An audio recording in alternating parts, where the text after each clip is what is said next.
Dieu a pris sur lui la chair et le sang humain. 1 Timothée 3,16. C'est le sens de l'incarnation. Le Fils de Dieu a littéralement habité parmi nous comme l'un des nôtres.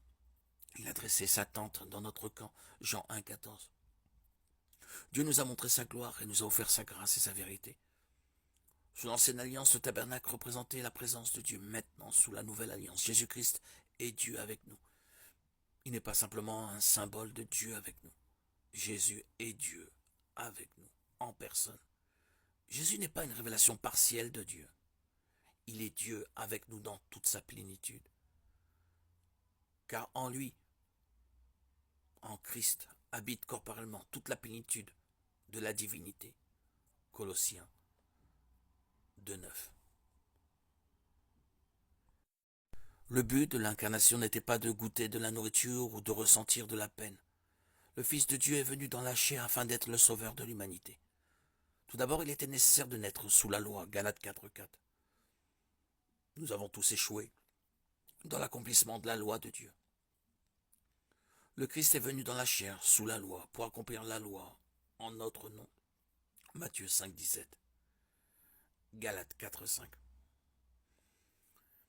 Deuxièmement, il était nécessaire que le Sauveur verse son sang pour le pardon des péchés. Hébreux 9,22. Un sacrifice sanglant, bien sûr, nécessite un corps de chair et de sang. Et tel était le plan de Dieu pour l'incarnation.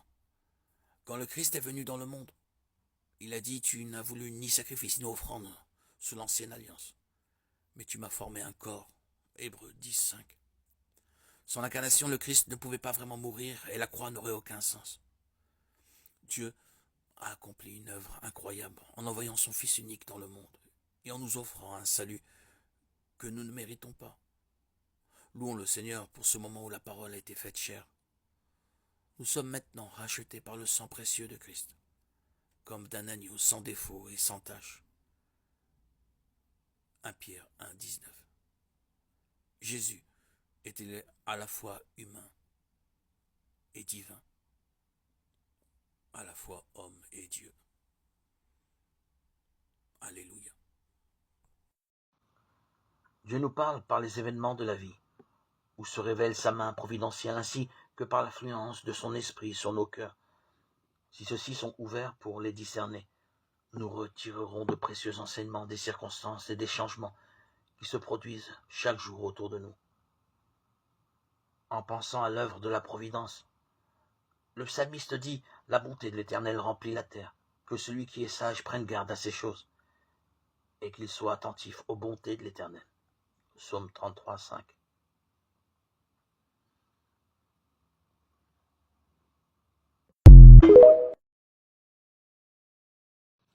Si nous pensions à Dieu chaque fois qu'il nous donne des preuves de sa tendre sollicitude, il serait constamment dans nos pensées et nous prendrions tout notre plaisir à le louer. Nous parlons des choses temporelles parce qu'elles nous intéressent. Nous parlons de nos amis parce que nous les aimons et que nos joies et nos douleurs sont intimement liées aux leurs. Et pourtant, nous avons infiniment plus de raisons d'aimer Dieu que nos amis terrestres. Lui donner la première place dans nos pensées, parler de sa bonté et de sa puissance devrait être pour nous les choses les plus naturelles du monde. Les riches dons qu'il nous a accordés ne doivent pas avoir pour but de nous absorber tellement que nous n'ayons plus une seule pensée pour lui.